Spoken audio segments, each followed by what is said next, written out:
자, 그러면 이제부터는 뭘 할 거냐면 중등 전공 A를 보도록 할게요. 지금 보는 이 중등 전공 A에 나와 있는 기입형, 그리고 서술형, 그리고 B에 나오는 논술형 같은 경우에는 이게 이런 식으로 처음 나왔기 때문에 저렇게 명시를 해줬습니다. 따지고 본다고 하면 이거 90분 동안에 21문제를 풀어야 돼요. 그래서 엄청 이게 힘들었다고 합니다, 처음에는. 자, 일단 기입형 문제를 좀 보도록 하겠습니다. 자, 다음은 땡땡 고등학교의 학교장이 특수교육 대상 학생의 배치와 관련해서 심사 청구를 하기 위한 참고한 장특법 내용이다. 괄호 안에 기획 니은에 해당하는 말을 쓰라고 이렇게 나와 있죠. 제가 늘 얘기했지만 여기에 나와 있는 이 배치와 관련해 가지고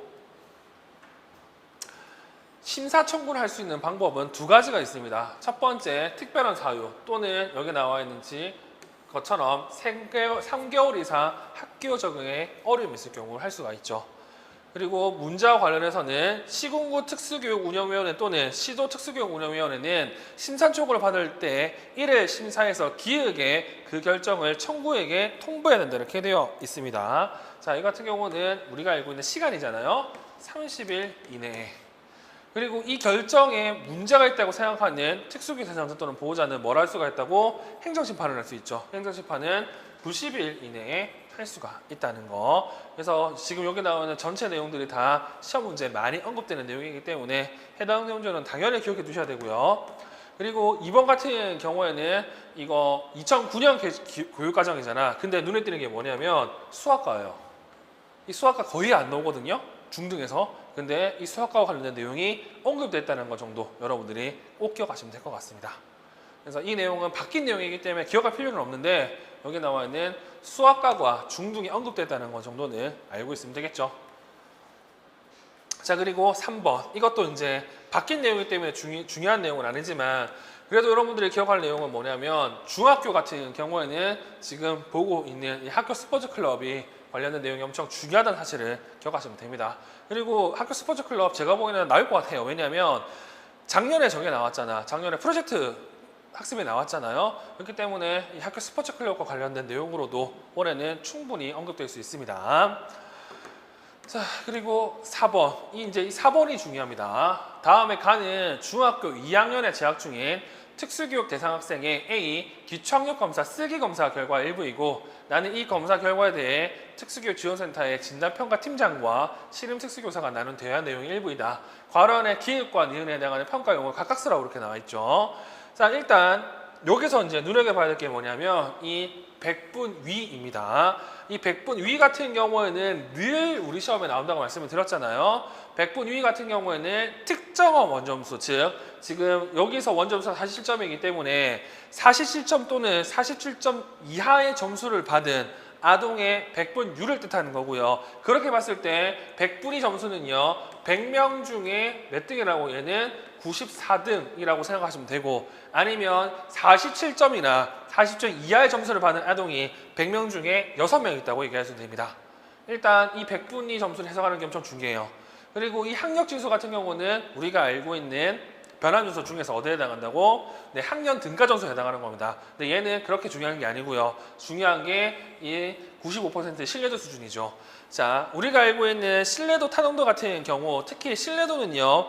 일관성을 얘기하는데 보통 신뢰도 개수를 나타냅니다. 근데 신뢰도는 여기 나오는 것처럼 신뢰 수준을 이용한 신뢰 구간으로 많이 언급을 하죠. 그래서 이 신뢰 구간 같은 경우에는 꼭 들어갈 표현이 이 진점수와 관련된 개념이라고 제가 늘 말씀드렸잖아요. 그래서 시험에서도 그게 늘 나와요. 대화 내용을 보면 이 학생의 학력 지수는 72점으로 나왔어요. 그러면 68에서 76은 어떻게 해석해야 될까요?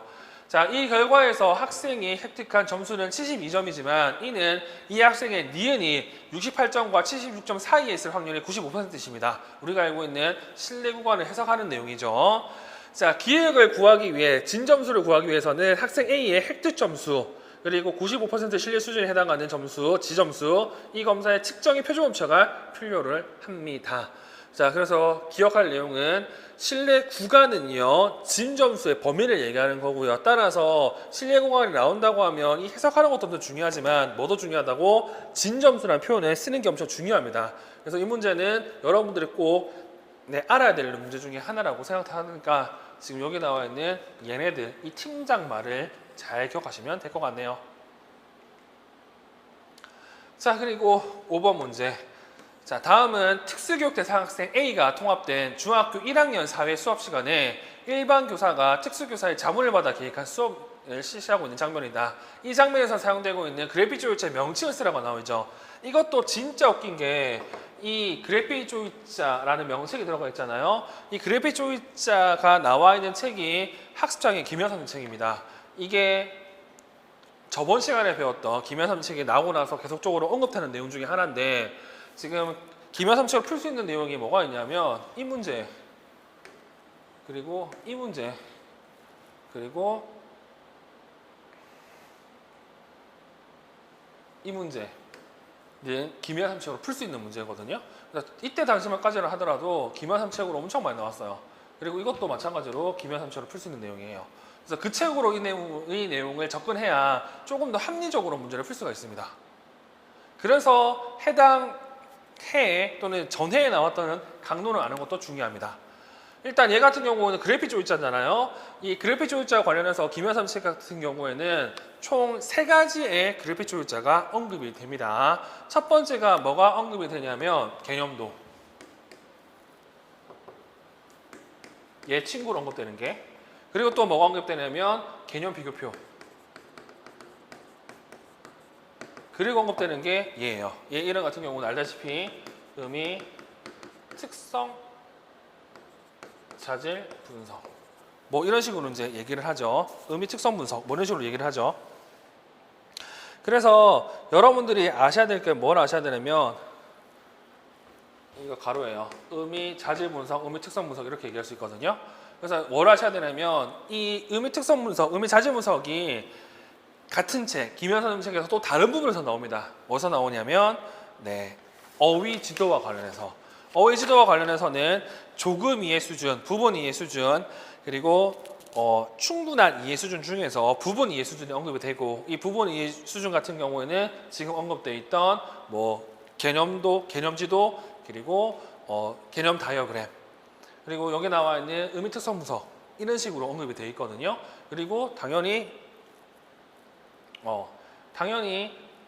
여러분들이 아셔야 돼. 그리고 시험 문제에 나오는 의미 특성 분석과 관련해서 얘가 왜 어휘 이해에 도움이 되는 이유가 언급이 되어 있습니다. 얘 같은 경우에는 의미 지도와 마찬가지로 어떻게 언급할 수 있냐면 기존에 알고 있는 선행 지식과 연결함으로써 의미 이해 정도를 확장시킬 수 있다고 언급이 되어 있거든요. 그래서 여러분들은 얘와 의미지도 관련된 내용을 잘 기억해 두시고, 얘 같은 경우는 지금 보고 있는 이러한 카테고리로 풀 수 있다는 사실을 기억하시면 좋을 것 같습니다. 그래서 우리가 알고 있는 의미 특성 분석 같은 경우에는 개념과 관련 개념들을 어떻게 격자표로 비교한 거죠. 플러스 마이너스를 해가지고 가지고 있는 내용과 그렇지 않는 내용을 비교한 내용입니다. 그래서 이런 형태가 우리가 알고 있는 의미 특성 분석이라는 거. 자, 그리고 6번 문제. 6번 문제 같은 경우도 지금은 풀 수 있지만 예전에는 이거를 풀기가 힘들었습니다. 일단 얘 같은 경우에도 학습장의 책에 언급이 되어 있기는 합니다. 자, 그러면 뭘 알아야 되냐면 이걸 알아셔야 돼요. 자, 다음에 가는 통합학급에 입금된 특수교육 대상 학생의 A의 특성이고, 나는 가를 바탕으로 학생 A가 정규평가에 참여할 수 있도록 특수교사가 평가를 조정한 예이다. 평가 조정 유형 중 나의 기획일에 해당하는 평가 조정 유형을 쓰라고 나오죠. 즉 이거 우리가 알고 있는 평가 방법의 수정으로 문제 풀면 곤란하다는 뜻으로 기억하시면 되고, 여기 나온 것처럼 정규평가를 못했을 때 평가의 본래 목적을 해치지 않는 범위 내에서 이것을 바꾼 것이 평가 조정이잖아요. 이 평가 조정은 장애 학생의 평가 조정 매뉴얼에 총 4가지 내용이 나옵니다. 첫 번째가 환경 조정, 두 번째가 시간 조정, 세 번째가 제시 형태 조정, 네 번째가 반응 형태 조정인데, 각 학생 A 특성을 살펴보시면 한꺼번에 많은 정보가 주어졌을 때 정보를 줄이는 기능에 어려움이 있다. 즉 정보량을 줄일 필요가 있다는 거. 그리고 소구력 문제가 있어 작은 공간에 답을 표시하는데 어려움이 있다 이렇게 얘기해줘. 그러면 기억해야 될 건 소구력 문제가 있으니까 작은 공간에 주의 어려움이 큰 공간으로 정보를 줄 수도 있을 거예요. 그래서 나에 보시면 학생 A를 위한 평가 조정 예를 보시면 원본은 이렇게 다단원 나눠가지고 이렇게 쭉 나와 있는데 조정된 문제지를 보니까 다단 없이 그냥 쭉 하나만 이렇게 언급이 되어 있죠. 지금 보면 알겠지만 원본은 한 번에 이렇게 같은 부분을 본다고 하면 4가지 문제가 들어와요. 근데 조정된 문제지는 2가지가 들어오죠. 그럼 얘는 지금 첫 번째 내용과 연결된다는 걸 볼 수가 있죠. 자, 이거 같은 경우에는 줄 때 어떻게 양을 줄여서 줬기 때문에 얘 같은 경우 제시 형태의 조정을 볼 수 있죠. 그리고 얘 같은 경우에는 정답을 표시를 어떻게 해야 된다고 원래 이렇게 색칠을 해야 됩니다. 근데 이게 힘드니까 이렇게 키워가지고 이런 식으로 사선을 긋게 만들었잖아요. 빗금을 긋게. 그러면 원래는 작은 공간이었죠. 이걸 큰 공간을 준 거잖아요. 그럼 이거 두 번째 내용과 연결돼 있는 거고 얘 같은 경우는 학생이 알고 있는 거를 어떻게 표현하게 하는 것 때문에 이거 반응 형태의 조정을 쓰시면 됩니다. 그래서 이 문제 같은 경우는 평가 조정이기 때문에 꼭 기억할 4가지를 기억하시면 되겠죠. 환경 조정, 시간 조정, 그리고 제시 형태 조정,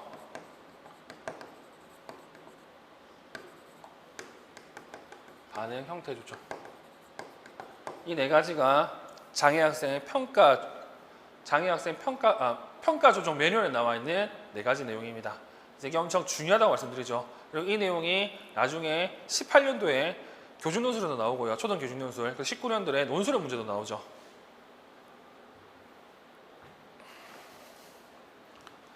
자, 그리고 7번 문제. 이 7번 문제 같은 경우도 기말 3책을 안 보면 풀 수가 어려운 문제입니다. 풀기 어려운 문제예요. 자, 다음에 가는 특수교육 대상 학생 A의 덧셈 특성이고 나는 학생 A가 덧셈 풀이 과정에서 사용한 덧셈 전략을 특수교사가 관찰한 내용이다. 학생 A가 보다 효율적으로 덧셈할 수 있도록 특수교사가 가르칠 수 있는 덧셈 전략을 조건에 맞게 쓰라고 나와 있죠. 자, 우리가 알고 있는 기초적인 덧셈을 본다고 하면 총 4가지 내용이 언급이 됩니다. 첫 번째 모두 세기, 두 번째 이어 세기, 세 번째 부분 인출, 네 번째 직접 인출. 근데 재밌는 건 조건에 보면 이렇게 나와 있죠. 이거 쓰지 말라고. 그러면 부분 인출과 자동 인출, 직접 인출 하지 말라 하기 때문에 쓸 수 있는 표현에 뭐가 있냐면 모두 세기와 이어 세기를 쓸 수가 있을 거예요. 그래서 학생 A의 덧셈 특성을 보니까 세 자릿수의 덧셈 문제를 풀 수 있으나 문제를 푸는데 시간이 오래 걸린다고 돼 있고요. 주어진 시간 안에 문제를 풀려고 하면 오답이 높아진다고 나와 있죠. 즉 얘 같은 경우에는 정말로 단순하게 계산하는 데 어려움이 있다고 생각합니다. 그래서 이런 문제를 없애기 위해서 우리는 이것들을 사용해요.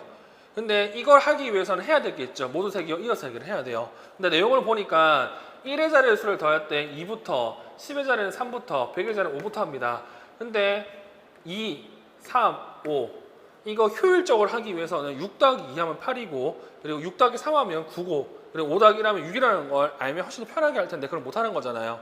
그래서 우리는 이어세기가 2가지의 이어세기 방법이 있다는 걸 알 수 있죠. 그냥 아무 생각 없이 앞수로부터 이어세기 그리고 좀 생각을 해가지고 두 수 중에 큰 수로부터 이어세기 책에 따라서는 큰 가수 이어세기를 얘기합니다. 즉 지금 이 문제 같은 경우에는 큰 가수 이어세기를 쓰는 게 문제인데 만약에 김여섬 책에서로 큰 가수 이어세기가 나올 때는 이제 뭐가 나오고 이와 관련해 가지고 이 큰 가수 이어세기를 하기 위해서 선행 조건 그리고 기술이 필요합니다. 그 기술 3가지를 물어볼 가능성이 높아요.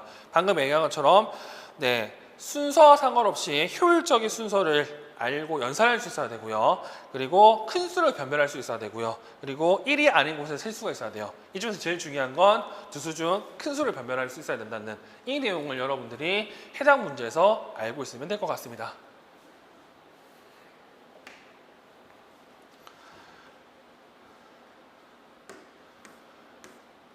자, 그리고 8번 문제. 이거 이때부터 중등은 정말 거의 매해 나오죠. 우리가 알고 있는 행동평형과 관련된 내용인데 행동평형과 관련해서는 당연히 알아야 될 건 문제에 나와 있는 윌리엄스 그리고 프레드 윌리 이거 말고도 뭐 다운 증후군 그리고 약체X 증후군 정도는 당연히 알고 있어야 되고요. 추가적으로 눈에 띄는 게 뭐 그런 거였잖아요.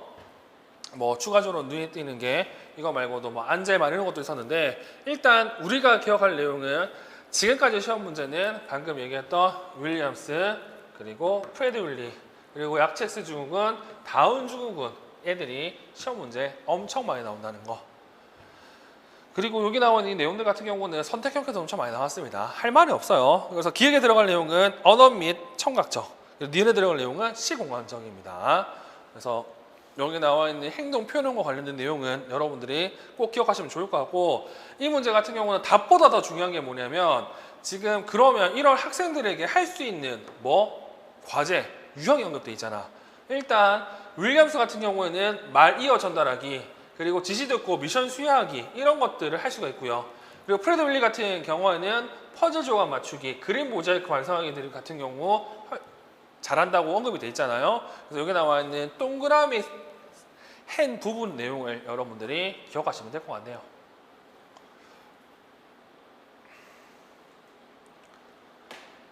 자, 그리고 9번 문제를 좀 보도록 하겠습니다. 자, 9번 문제. 다음에 가는 저시력 학생 A의 시각 특성이고, 나는 시각장애 특수학교 교사가 미술 수업을 하고 있는 장면이다. 특수교사가 학생 A에게 가르치고 있는 시각 활용 기술에 해당하는 용어를 쓰시오, 이렇게 돼 있죠. 이 문제 같은 경우도 뭘로 문제를 풀면 제일 좋냐면, 우리가 알고 있는 정의는 복시되는 책 내용을 풀면 좋아요. 근데 요즘 이태성 책 같은 경우에는 여기 나와 있는 시각 활용 기술이 5가지가 언급이 되어 있습니다. 이 5가지가 뭐냐? 첫 번째, 움직이지 않은 딱 정지되어 있는 물체를 뚫어져 보는 고시 능력, 고시. 그리고 움직이지 않는 물체의 윤곽을 따라가는 추시. 그리고 움직이는 문제를 따라가는 추적. 그리고 환경의 공간의 전반적 내용을 훑어보는 주사가 있고요. 그리고 마지막으로는 중심 외 보기가 있습니다. 예전에는 이와 관련해서 공간 탐색 이런 것도 썼는데 지금은 몰라도 되고요. 일단 우리는 이 5가지에 관련된 정의 개념을 기억하시면 좋겠습니다. 자, 학생 A의 시각 특성을 보면 교정 시력은 좌하는 광과 우하는 0.08. 다시 말해서 얘 잘 안 보이고요. 얘는 그나마 보여요. 근데 그나마 보일 때도 시야가 우한 중심에 안점이 있다고 합니다. 즉, 얘 같은 경우에는 중심 시력과 중심 시야를 사용하지 못한다는 게 특징이네요. 자, 나 미술 수업장을 보면 책에 있는 그림을 보세요. 선생님, 그림을 똑바로 보면 그림 전체가 오히려 잘 안 보여요. 그러면 그림의 약간 왼쪽, 오른쪽, 아래쪽, 위쪽을 한 번씩 보세요. 그림의 어느 쪽을 볼 때 가장 잘 보이나요? 약간 오른쪽을 볼 때 잘 보인다고 합니다. 자, 그러면 책에 있는 다른 그림을 볼 때 그림의 약간 오른쪽으로 보도록 하세요. 이렇게 돼 있죠. 그러면 얘 같은 경우에는 예를 들어서 시야가 있다고 쳤을 때 중심 시야 중에서 그나마 눈을 오른쪽으로 이렇게 돌려야, 즉 이 부분, 왼쪽 부분을 조금 더 잘 볼 수 있다는 걸 확인할 수 있을 거예요. 그렇죠? 그러면 우리가 알고 있는 이 고시, 추시, 추적, 주사, 중심의 보기에서 저기에 해당하는 것보다 중심의 보기고요. 이 중심의 보기 같은 경우는 중심부에 가까운 주변 시야로 보는 방법을 중심의 보기라고 합니다. 그래서 꼭 기억할 건 중심의 보기는 주변 시야로 보는 게 아니라 중심 시야에서 그나마 가까운 주변 시야로 본다는 것 정도는 꼭 기억하시면 되겠죠.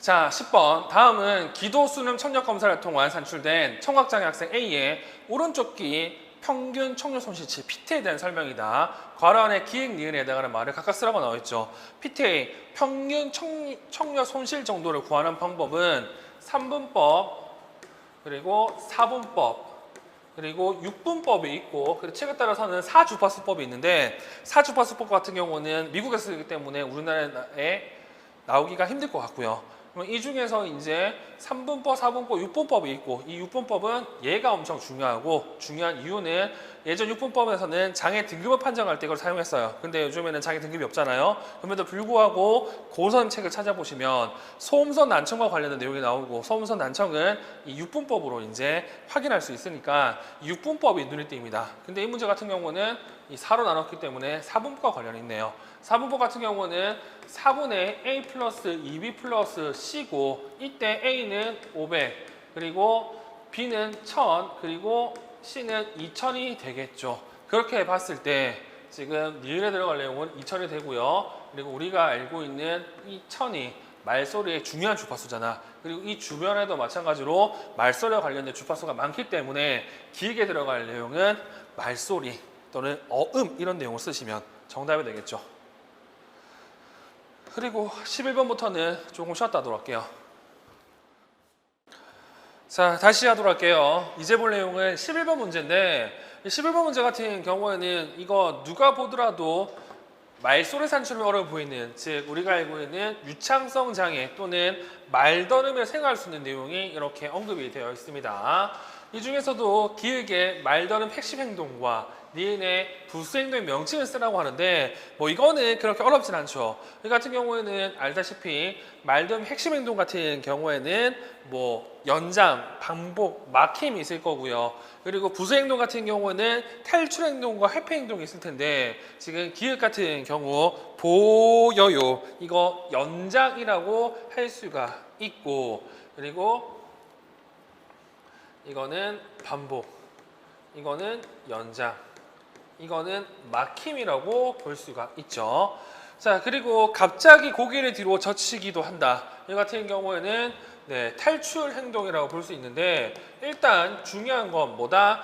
시험 문제 같은 경우는 이 반복, 연장, 막힘보다는 이 부수 행동이 시험 문제 더 많이 나오고요. 그리고 부수 행동 같은 경우는 예를 쓰는 게 더 많이 나옵니다. 그래서 예를 좀 기억하시면 좋아요. 그리고 최근에 개정된 고선생 같은 경우에는 이 말더듬과 관련된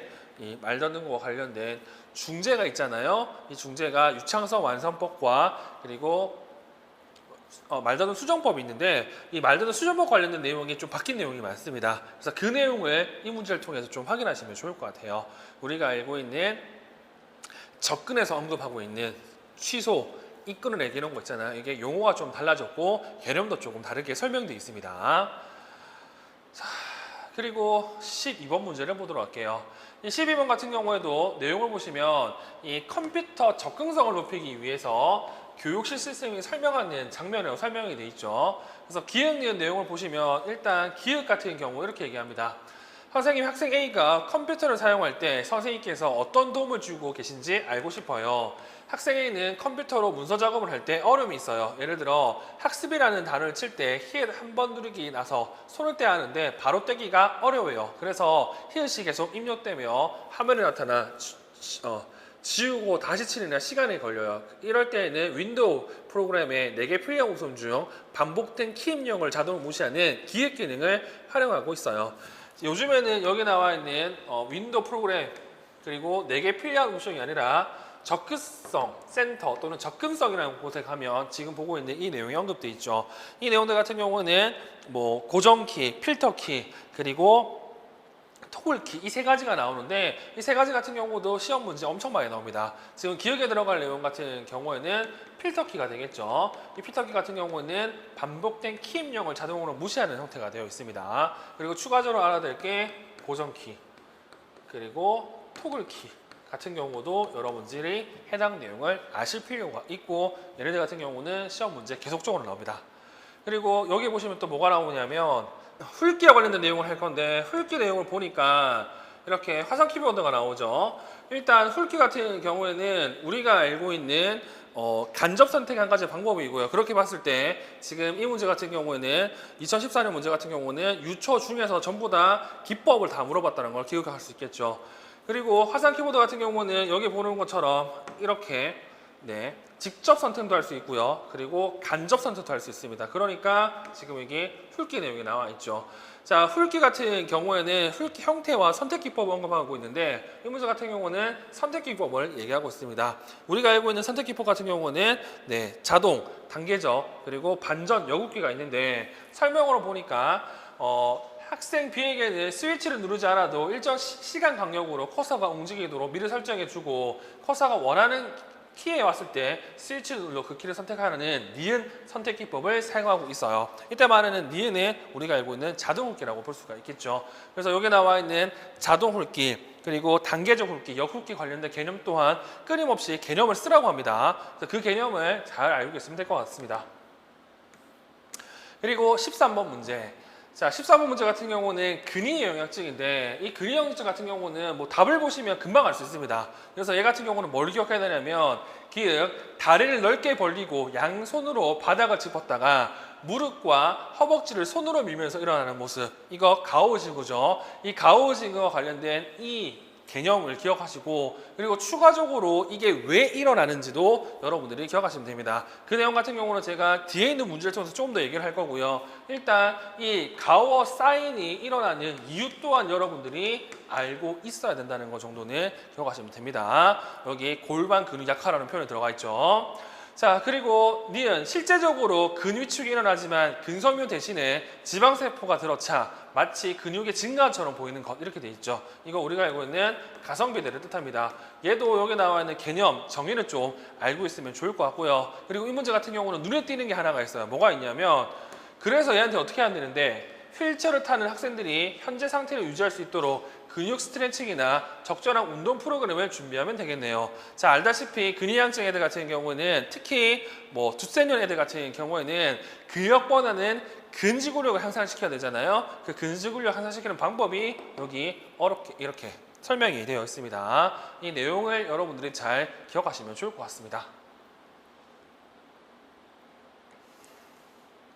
자, 그리고 14번 문제네요. 자, 14번 문제 또한 아까 제가 말씀드린 것처럼 학습장의 기면삼책 내용으로 문제를 풀면 됩니다. 자, 다음에 가는 학습장의 학생 A의 낱말 읽기 평가 결과이고, 나는 학생 A가 글을 소리내어 읽을 때 보인 오류를 표시한 것이며, 다는 학생 A가 참가하고 있는 수업 장면의 일부이다. 가다를 통해 볼 때 학생 A가 어려움을 보이는 읽기 하위 영역 두 가지를 쓰라고 얘기하죠.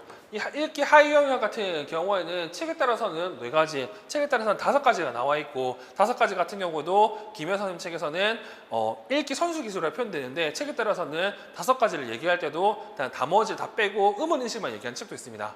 일단 이거는 김현 선생 내용을 푼다고 하면, 가 같은 경우 낱말 읽기 평가 결과를 보면 얘 같은 경우 소위 말해서 뭘 할 수 있다고, 묻어, 환자, 추숙하다 이렇게 잘 읽을 수도 있는 거잖아요. 이 같은 경우는 뭐 우리가 알고 있는 단어인지나 아니면 음원인식이 잘 됐다는 걸 생각하고 있으면 됩니다. 자, 그리고 나 같은 경우에는요, A가 보인 오류인데 소리는 읽는 거잖아요. 눈에 띄는 게 뭐가 있다? 여기 나와 있는 SC 자기교정이 있습니다. 자, 김현삼 책에서는 읽기 유창성 오류로 총 5가지를 얘기하고, 그 중에서 맨 마지막에 자기교정을 얘기하죠. 이렇게 얘기한 이유가 뭐냐면, 책마다 이러한 오류 유형, 그리고 그 오류를 정의하는 명칭들이 다 다르지만, 김현삼 책 기준으로 본다고 하면 나 같은 경우는 읽기 유창성이라고 볼 수 있겠죠. 읽기 유창성에 문제가 있는 걸 확인할 수 있습니다. 그리고 다 같은 경우 수업 장면을 보면 이 문단의 중심 내용은 무엇인가요? 선생님과 함께 중심 내용을 파악해봐요. 우선 이 문단은 무엇에 대한 내용인가요? 관계요. 그래요. 이 문단은 관계에 대한 내용입니다. 그러면 관계에 대해서 무엇을 얘기하고 있나요? 분명히 얘는 읽었는데 그 읽은 거 스스로 잘 얘기하지 못하잖아요. 그래서 사실 말해서 얘는 읽기 이해가 제대로 되지 않았다는 걸 알 수가 있습니다. 그래서 읽기 하위 영역 2가지 쓰려면 읽기 유창성의 문제, 읽기 이해 문제, 이렇게 이 2가지 내용을 쓰시면 정답이 되는 거죠. 그래서 이 문제 같은 경우도 김현삼 책으로 보면 쉽게 풀리지만, 그렇지 않은 내용으로 본다고 하면 조금 어렵게 얘기할 수 있다는 거. 그리고 15번은 팩스잖아요. 이 팩스 같은 경우 저번에 유튜브 문제에서 다 봤던 내용들입니다. 일단 여기서 여러분들이 확인해야 할 게 뭐냐면, 이 문제 같은 경우는 소위 말해서 이게 몇 단계인지 물어보는 게 아니라 이 다음 단계에 대한 과제를 쓰는 겁니다. 그럼 내용을 읽어보시면 눈에 띄는 게 있어요. 어떻게 눈에 띄는 게 있냐면, 여기 언어적 촉진을 제공하지 않는다. 이 부분 같은 경우에는 알다시피 1단계의 특징입니다. 근데 1단계 다음에 이제 2단계가 나올 텐데, 2단계 같은 경우는 뭐가 특징이냐면, 이렇게 물건과 카드, 그리고 학생과 교사의 거리를 점점 넓히는 게 2단계 특징이에요.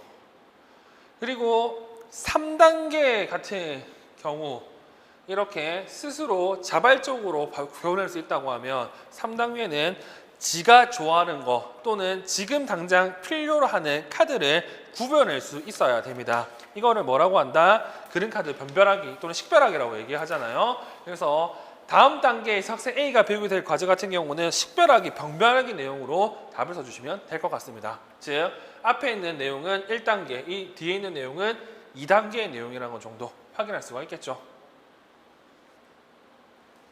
자, 그리고 드디어 서술형 문제입니다.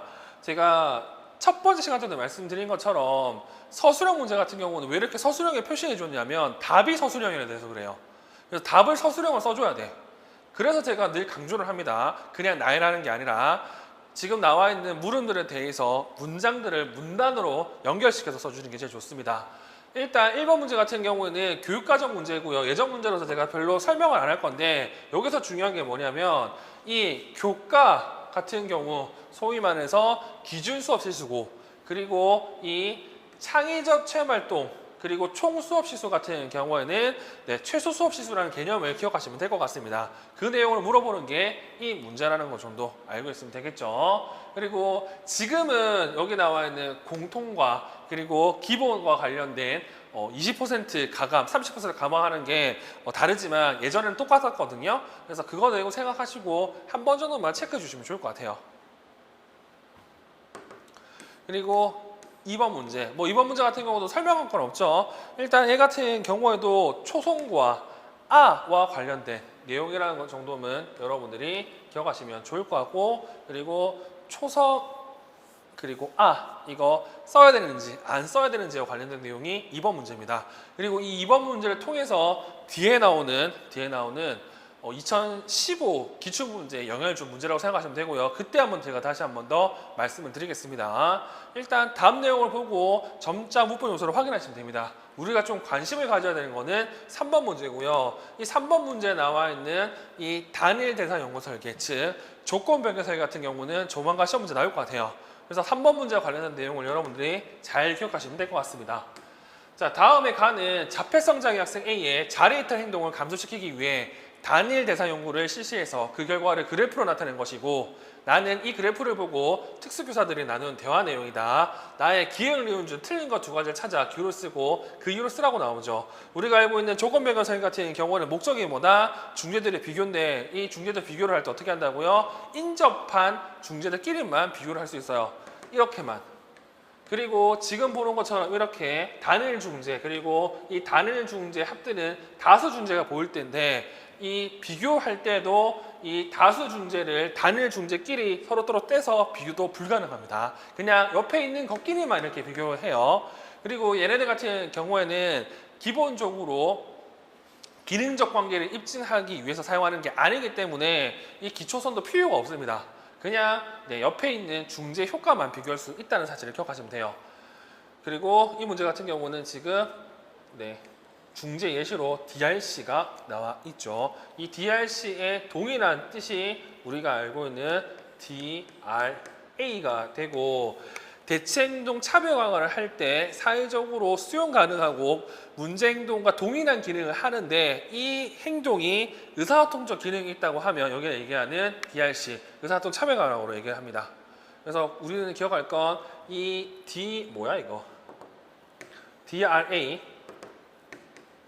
DRA에서 행동을 지도할 때 이 행동이 의사소통 기능이 있다고 하면 그래서 이거를 FCT라고 하고 그리고 얘네들의 동일한 의미로서 DRC를 얘기한다는 개념을 기억하시면 되겠죠. 자, 기억. DRC 플러스 과제 난이도 수정이 DRC보다 더 효과적이 있으니까 누가 보더라도 훨씬 더 자리 이탈 행동 줄였잖아요. 그래서 DRC 플러스 과제 이탈 난이도 수정과 자리 이탈 행동 간에 기능적 관계가 있다고 할 수가 있어요. 자, 이 기능적 관계 같은 경우는 어차피 여기서 얘기할 것도 아니고요.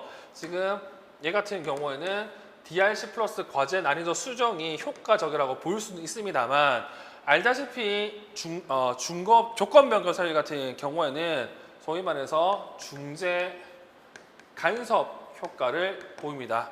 이 중재 간섭 효과의 구체적 예들이 누가 있냐면 우리가 알고 있는 누적 효과 그리고 순서 효과 이런 것들이 나타나죠. 그래서 이거 효과 있다고 얘기할 수 없고요. 그리고 이 기능적 관계를 얘기할 거라고 한다고 하면 당연히 이 기초성과 비교를 해야 되는데 지금 이거 떨어져서 비교도 불가능합니다. 그래서 이런 부분들이 지금 기획에서 틀린 내용이라고 볼 수가 있죠. 그리고 니은 박교사, 이 연구에서는 첫 번째 중재를 통해 학생 A의 자리이탈 행동 변화가 적어서 두 번째 중재를 투입한 거거든요. 예. 이 같은 경우는 중재를 중간중간 바꿀 수 있기 때문에, 즉 조건을 바꿀 수 있기 때문에 조건 변경 설계입니다. 그래서 니은은 맞는 내용이 되고요. 디귿, 강교사, 이 그래프에서 기초선을 보면 종속 변이는 꾸준히 증가하고 있는 추세이기 때문에 첫 번째 중지를 시작하기 적절하지 않은 것 같아요. 어차피 이 같은 경우는 기초선 의미가 하나도 없습니다. 근데 우리가 알고 있는 단위 내용 설계 중에서 기초선을 이렇게 상향 기초선을 보일 때 중재가 이렇게 발생 빈도를 줄일 수 있는, 즉 기초선과 반대되는 중재를 할 수는 있잖아요. 그렇게 봤을 때 얘 자리이탈 행동이 올라가고 있을 때 디아시를 했다고 하면 이 자리이탈 행동을 줄일 수 있는 중재이기 때문에 지금 디귿 같은 경우는 틀린 내용이 됩니다. 그리고 방금도 얘기했지만 기초선 의미가 없습니다. 얘는. 그리고 리을 민교사, DRC 플러스 과제난이도 수정이 DRC보다 효과가 있지만 과제난이도 수정이 DRC보다 더 효과적인지 말할 수 없어요. 즉, 이 다수 중재, 혼합 중재들 같은 경우에는 이렇게 따로따로 얘기를 못 한다는 거. 그래서 제가 보기에는 나올 거라고 하면 이 리을 부분이 나올 가능성이 높습니다. 그래서 이 리을 부분을 여러분들이 잘 기억하시면 될 것 같아요.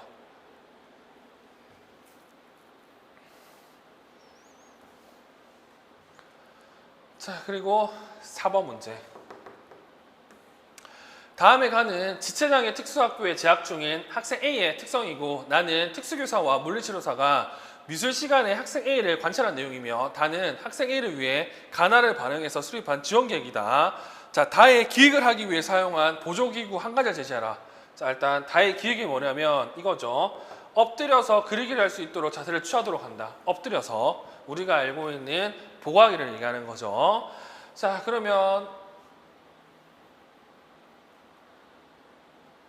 가의 특성도 반영을 해야 되고 나의 관찰 내용도 반영을 해야 되는데 가 특성을 본다고 하면 눈에 띄는 게 긴장성 미로만사 TRR을 보이는 거네요.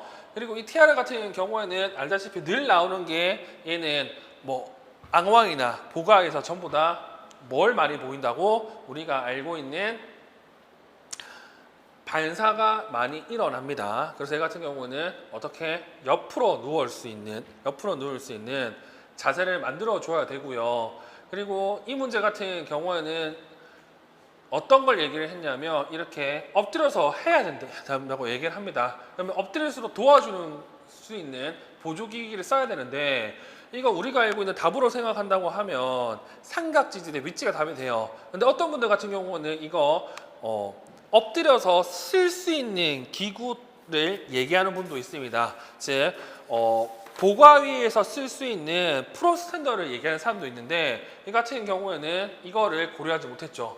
친구들이 바닥에 펴놓고 우리 지도를 쓰는 이런 것들을 고려하지 못했잖아요. 그렇기 때문에 얘는 삼각지대 왼지만 정답이 된다는 거. 그리고 니은을 하는 이유를 가의 밑줄친 특성과 관련해서 쓰라고 하는데 니은 여기 보면 옆으로 누운 자세 이렇게 해야 뭐가 된다고? 반사가 활성화가 되지 않습니다. 그리고 디귿 리을에 해당하는 서비스 유형, 우리가 알고 있는 서비스 유형 같은 경우 여러 가지가 있지만 디귿, 특수교사가 미술 수업하는 동안 물리치료사는 학생 A가 우리마을 지도를 잘 그릴 수 있도록 바른 자세를 잡아준다. 즉 수업 시간에 물리치료사가 들어온 거야. 이걸 뭐라고 한다고? 프리 서비스라고 하고요. 리을, 물리치료사는 학교 내 치료 공간에서 학생 A에게 치료 지원을 제공한다. 이거 프로 서비스라고 하죠. 그래서 여기 나와 있는 이 디귿과 리을 관련 내용이 현재 좀 눈에 띄는 내용 중에 하나입니다. 그래서 프리는 뭔지, 프라웃이 뭔지를 좀 기억하시고요. 여러분들 더 기억할 내용이 뭐냐면 프리는 했을 때의 장점을 좀 기억하시면 좋겠죠. 뭐 교육과정과 연계도 가능할 수 있고요. 그리고 일반화가 가능하다는 그런 내용들을 여러분들이 기억하시면 좋을 것 같습니다. 자, 그리고 5번. 다음은 청렬 손실도가 높은 청각장애 학생 A에 대해 일반학급 김교사와 특수학급 최교사가 나눈 대화 내용이다. 밑줄친 기획이 무엇인지 조건에 맞게 두 가지만 쓰고 기획을 보완하기 위해 사용할 수 있는 큐즈 스피치에 대해 설명하시오. 자, 여기서 기억 내용이 뭐냐면 말이 지닌 시각적 단서의 한계잖아요. 이 내용 같은 경우 제가 첫 번째 시간에 얘기했던 청학장애 협회책에서 나와 있는 청학장애와 강론에 언급되어 있는 내용이거든요. 뭐 일반적으로 우리가 알고 있는 내용이 그 6가지 내용을 얘기합니다.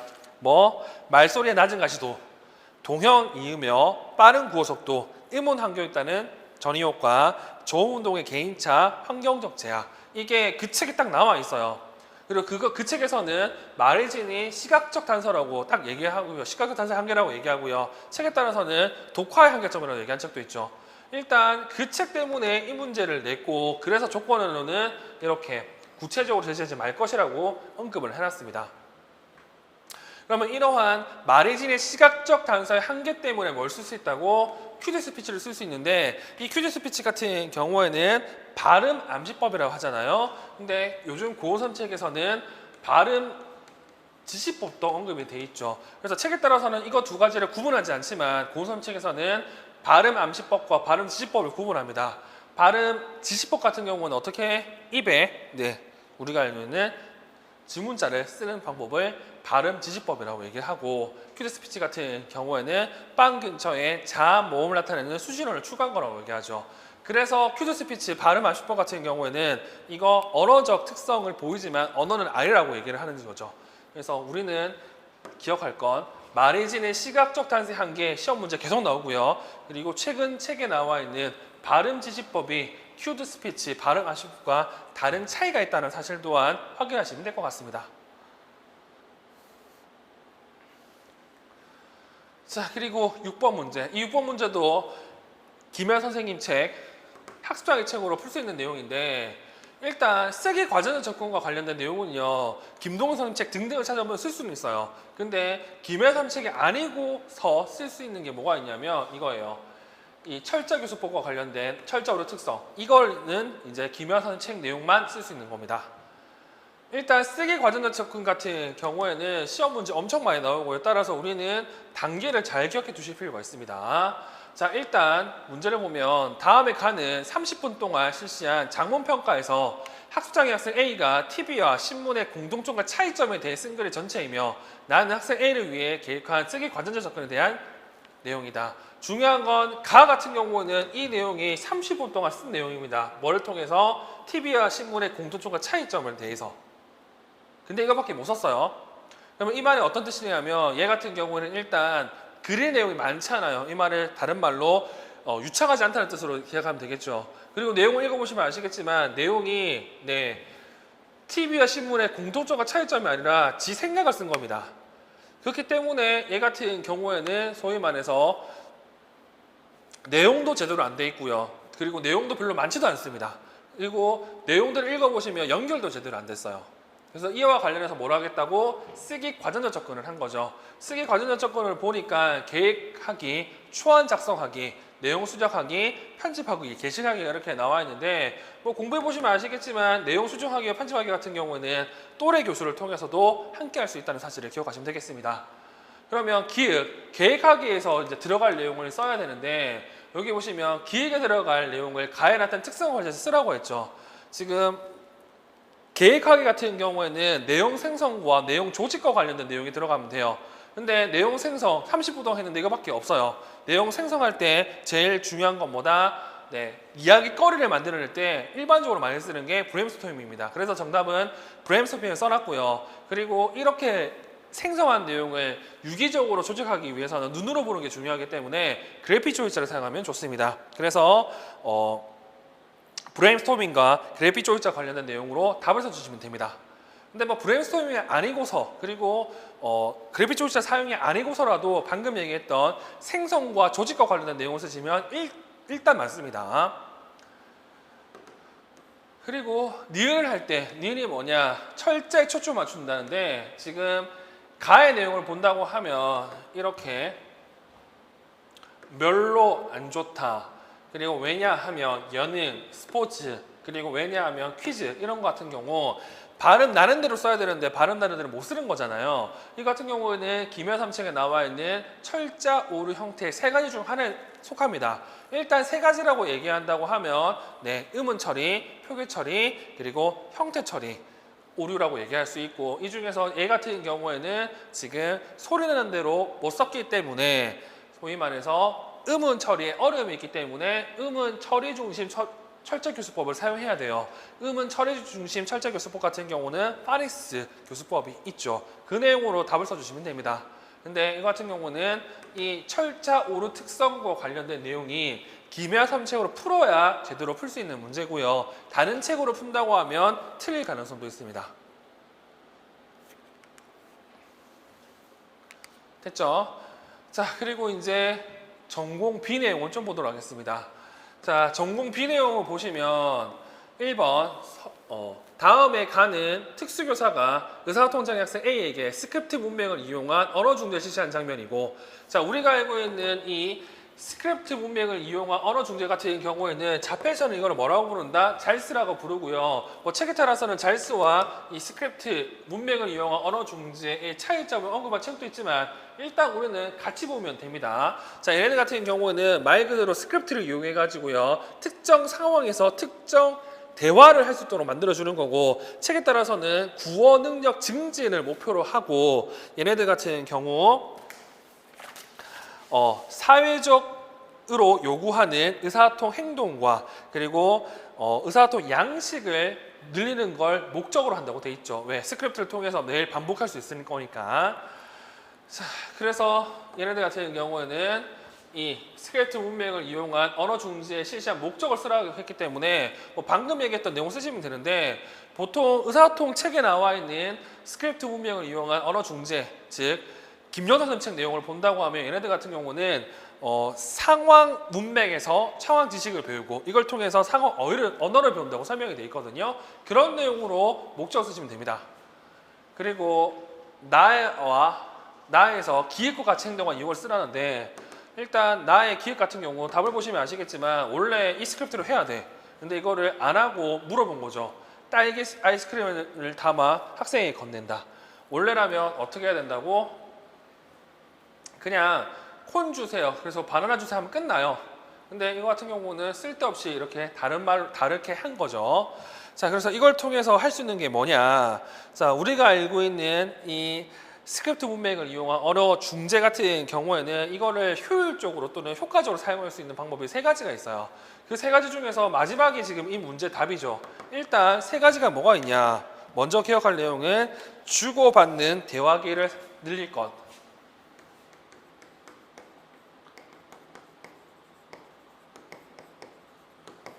그리고 두 번째는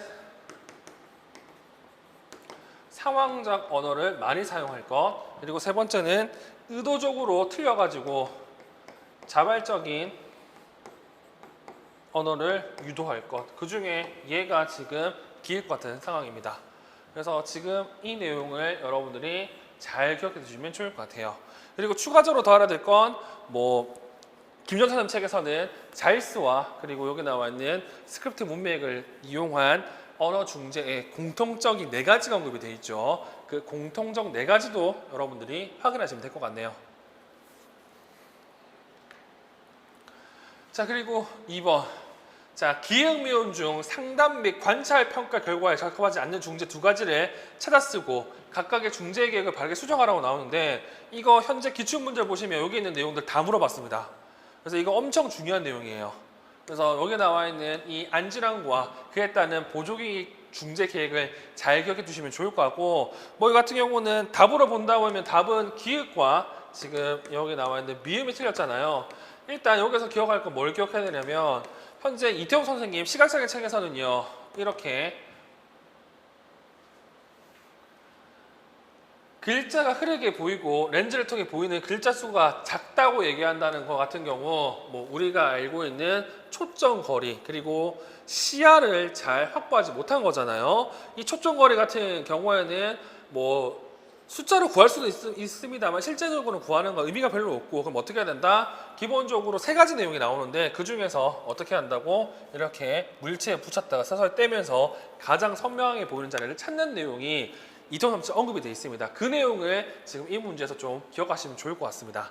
그리고 시야 같은 경우는 어떻게 한다고? 네, 확대경과 눈과의 시야는 가까울수록 훨씬 더 넓게 보이죠. 그 내용을 기억하시면 되겠죠. 그리고 이 문제 같은 경우는 또 눈에 띄는 게 뭐냐면 이렇게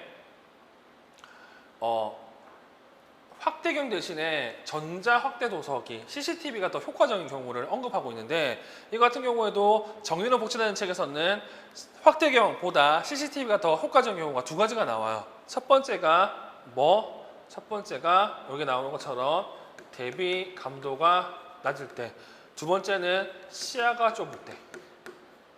됐죠? 그래서 우리는 CCTV의 기능과 여기 나와 있는 대비감도 시야와 관계를 좀 기억하라고 말씀드렸습니다.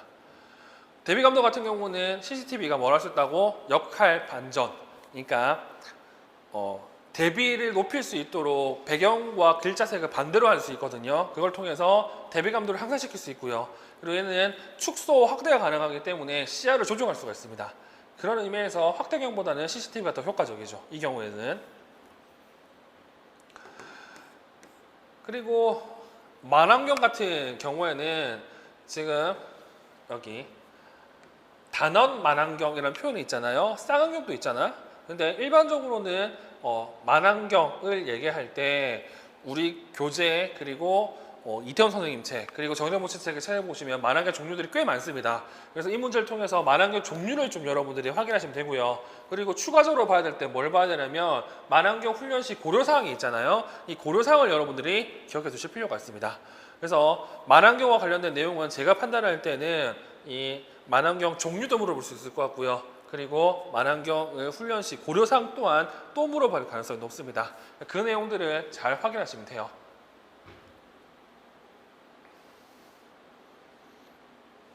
그리고 만안경 훈련 시 고려사항 같은 경우는 제가 문제를 통해서 여러분들에게 확인해 드리겠습니다. 그리고 3번. 자, 이 3번 같은 경우 다음에 가는 중도 중복장애 학생 A의 특성이고 나는 중복장애 학생 B의 특성 및 소변 훈련 준비도 평가 결과이다. 학생 1과 중 언제 가에 밑줄 친 기획을 하는 것이 적절한지 쓰고, 기획을 할 때 학생 A에게 적절한 자세 한 가지만 쓰시오. 그리고 나의 밑줄 친 리을을 기초로 학생 B가 소변 훈련을 받을 준비가 되어 있는지 여부를 판단할 수 있는 근거 과제를 쓰라고 나와 있죠. 일단 지금 가 학생 A의 특성에 보면 위루관을 통해 영양공을 받는다고 되어 있습니다. 이 위루관, G튜브 같은 경우에는 비구강 섭식이라고 하고요. 얘네들 같은 경우도 어떻게 한다? 다른 친구들이 밥을 먹을 때 먹으면 됩니다. 식사 시간이든지 강제 시간에. 이때 해야 될 게 뭐냐면 이 비구강 섭식을 해야 될 때 여러분들이 아셔야 될 내용이 있는데, 얘네들 같은 경우 위관 영양 가이드라인이라고 해가지고요. 그에 맞는 자세, 그리고 속도, 그리고 유의점 이런 것들이 언급이 되어 있습니다. 그래서 그 중에 눈에 띄는 게 자세고, 이 자세 같은 경우는 위식두 역류를 막기 위해서 반쯤 기대에 누운 자세를 써야 되죠. 그리고 또 방금 얘기한 것처럼 얘네들 같은 경우에는 속도 일단 천천히 먹여야 됩니다. 너무 빨리 먹이면 구토, 메스코럼 등이 일어나고요. 그리고 유의점 같은 경우도 어떻게 해야 된다고? 우리가 알고 있는 위에 공기가 들어가면 안 된다는 사실도 함께 기억하시면 좋을 것 같습니다. 자, 그리고 니은의 기초로 학생 B가 소변을 받을 준비가 되는지 그 유형을 판단할 수 있는 근거를 쓰라고 하는데, 이거 같은 경우는 2013년 유치원 문제 있기 때문에 굳이 제가 더 설명할 필요는 없을 것 같고요. 일단 준비도 평가 같은 경우에는 우리가 알고 있는 세 가지를 기억하시면 되겠죠. 첫 번째, 2세 이상의 생활연령. 두 번째, 한두 시간의 건조 시간이 있어야 된다. 그리고 3, 5회에 일정 배선 패턴이 있어야 된다. 근데 얘 같은 경우는 보시면 이렇게 건조 시간도 있고 그리고 일정한 패턴도 보이고, 그런 의미에서 얘는 소변 훈련을 받을 준비가 되어 있다고 쓰시면 됩니다. 됐죠? 그래서 지금 현재 문제를 본다고 하면 이 준비도 평가 다음에 나와야 될 것들, 예컨대 배변 훈련할 때 관련된 단계라든지 이런 것들이 눈에 띄잖아요. 이런 배변 훈련하는 용변 지도하는 내용들을 여러분들이 기억하시면 좋을 것 같습니다. 자, 그리고 이제 논술형 문제죠. 자, 이 논술형 문제 같은 경우에는 나머지는 대충 여러분들 다 아실 겁니다. 일단 문제에서 뭘 물어봤냐면 이걸 물어봤어요. 자, AIDD에서 지적정에 정해 있는 적응행동 유형과 관련지어서 설명을 하려고 합니다. 학생 A의 특성을, 즉 개사실로 설명을 해야 되는데 상황평가 결과를 보니까 우리가 알고 있는 개사실 결과들이 꽤 많이 나왔습니다. 근데 이 중에서 지금 개, 사, 실 중에서 개념적이랑 사회적 적응 행동은 잘합니다.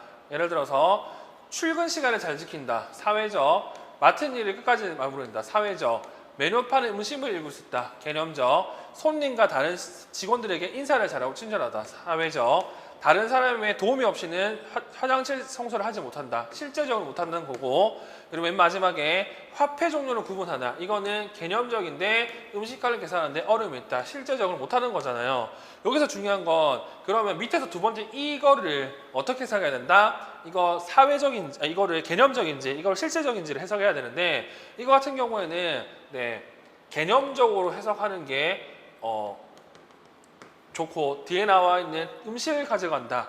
이 같은 경우에도 실제적으로 해석하는 거는 별로 좋지 않습니다. 왜냐? 이거 만약에 실제적으로 해석해버리면요. 실제적 세 개가 나오는데 그 중에서 하나를 잘해버리는 거잖아. 이러면 일관성이 없어요. 그래서 이거 같은 경우는 이 내용을 개념적으로 이해를 해야 되고 그래서 학생 특성은 계산은 잘하는데 실제적으로 못한다고 얘기해 주셔야 됩니다. 그리고 또 문제 보면 이런 내용이 나오죠. 시습지의 직무, 그리고 구성원, 문화가 나오는데 직무 같은 경우에는 지금 뭘 해야 되냐면 당연히 커피집이잖아요. 그러면 커피를 내려야 돼. 그리고 커피를 갖다 줘야 되겠죠. 근데 중요한 건 얘 같은 경우에는 커피 내리는 거 혼자서 못합니다. 근데 커피를 내려서 서빙은 잘할 수 있을 거예요. 그런 측면에서 직무 측면에서는 적합합니다. 도와주는 사람도 있고 그리고 지가 잘하는 서빙도 할 수 있으니까. 그리고 실제 구성원 측면에서 본다고 하면 지금 사장과 바리스타, 카운터, 서빙이 있는데 서빙하는 애들이 고등학생과 대학생이죠. 그 전 내용을 본다고 하면 이렇게 나이가 많아가지고 불편했다고 얘기를 하는데 지금은 친하게 지내면 또래가 있어서 좋겠죠. 그리고 실습 문화 같은 경우에는 지금 단전한 유니폼 있는 거 근데 이렇게 유니폼 있는 거 좋아한다고 합니다. 그리고 또 뭐가 있다? 장애인과 함께 근무한 경험이 있어가지고 전반적 이해도 높다고 해요. 그런 의미에서 실습 문화 측면에서도 좋아요. 그리고 문제를 보면 학생 A가 땡땡 카페에서 실습을 하기 전에 갖춰야 될 기술 한 가지와 그 이유를 쓰라고 하는데 지금 얘 같은 경우에는 이렇게 상황평가를 한 곳 같은 경우에는요 걸어갈 수 있어요. 근데 이 카페 같은 경우에는요 못 걸어갑니다. 근데 엄마가 도와주면 되는데 엄마는 어떻게 한다고 지원할 여건이 안 된다 하고요. 그리고 혼자 이용하는 것이 걱정되기 때문에 아직 기회를 주지 않았다고 합니다. 그러면 당연히 이 실습지에 가기 위해서는 대중교통 이용을 해야 돼요. 그래서 대중교통 이용하는 기술을 가르쳐 줘야 된다는 걸 여러분들이 확인할 수가 있겠죠. 그래서 이거는 그렇게 어렵지 않는데 방금 얘기했던 문제 구성상 개사실 중에서 실을 못해야 된다는 사실을 기억하시면 될 겁니다. 그리고 2번 문제. 2번 문제는 지금까지 이 내용 이후로 한 문제도 안 나왔죠. 그래서 얘는 시험 문제 다시 나올 가능성이 아주 높습니다. 자, 일단 이거 학교 차원의 긍정행동 지원 SW PBS를 얘기하는데 여기 보면 구성요소라고 얘기를 하고 있죠. 이 구성요소 같은 경우는 이거죠. 체계, 자료, 실제 성과를 얘기한다는 거. 그리고 나 같은 경우에는 PBS 3차 예방이라고 합니다. 3차 예방은 개별적 지원을 하는 형태이잖아요. 자, 그런 것 중에서 정서행동 장애 학생 A의 행동 특성 및 위기관리 계획을 이용해가지고 여기 나와 있는 기응, 리은 중 틀린 거 2가지 그리고 위기관리 계획과 관련된 목적과 잘못된 점을 찾아라고 하죠. 자, 그러면 이 문제 같은 경우는 알아낼 건 이 체계는 누가 관련했다고? 교직원과 관련했습니다. 이 체계 같은 경우는 실제를 잘하기 위해서 교직원 들에게 뭐 지원을 해주는 그러한 조직을 만들어주는 게 이 체계고요. 그리고 자료 같은 경우는 데이터라고 하는데 이거 의사결정할 때 이 데이터를 기반으로 해야 돼요. 그리고 이 체계와 자료가 갖춰져 있다고 하면 제대로 된 실제를 할 수 있는데 실제 같은 경우는 과학적이고 그리고 영구적으로 입증 가능한 그러한 중재를 해야 된다는 거. 그리고 이 중재를 하면 성과가 있을 거고 성과는 사회적 능력과 학업 성취를 얘기하는 거죠. 그렇게 봤을 때 나에서 틀린 거 찾으면 일단 긍정적 행동지원팀의 지원을 통해 심각한 문제 행동을 지닌 개별 학생의 사회적 능력과 학업 성취에 대한 성과를 강조한다. 이 성과는 이거 말하는 거고 지금 3차 예방이기 때문에 개별 학생이 되겠죠. 그리고 교사의 지도 경험을 바탕으로 심각한 문제 행동이 여전히 지속되고 있다고 생각되는 개별 학생의 중재 대상을 선정하였다. 이 개별 학생을 찾는 거는 맞아요. 3차 예방에서는. 근데 여기서 중요한 게 뭐냐면 교사의 지도 경험이 아니라 뭘 해야 된다고? 자료를 기반해서 얘를 선택해야 됩니다. 그래서 지금 두 번째 점 내용이 틀린 내용이 되고 두 번째 점 내용 같은 경우에는 여기 디귿 내용과 관련있습니다. 그리고 세 번째 점 내용 같은 경우에는 심각한 문제 행동을 지닌 개별 학생에게 교사의 개인적 경험에 비추어 효과가 있을 중재를 실시한다고 하는데 여기도 중재하는 건 괜찮은데요. 개인적 경험에 비추어 효과 있는 거 찾으면 안 되겠죠. 뭘 해야 된다고? 네, 과학적으로 증명된, 연구적으로 증명된 중재를 해야 되고요. 그리고 양면 3책에서는요. 이와 관련해 가지고 그러면 왜 과학적이고 그리고 연구적으로 입증된 중재를 해야 되는지가 언급이 됩니다.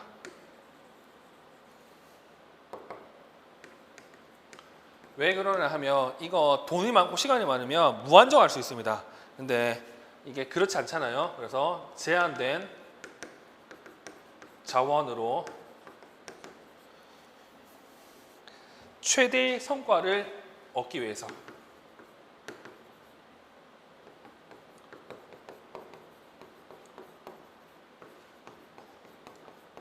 이런 내용이 언급이 되어 있거든요. 그래서 이 내용을 좀 기억하시면 좋을 것 같습니다.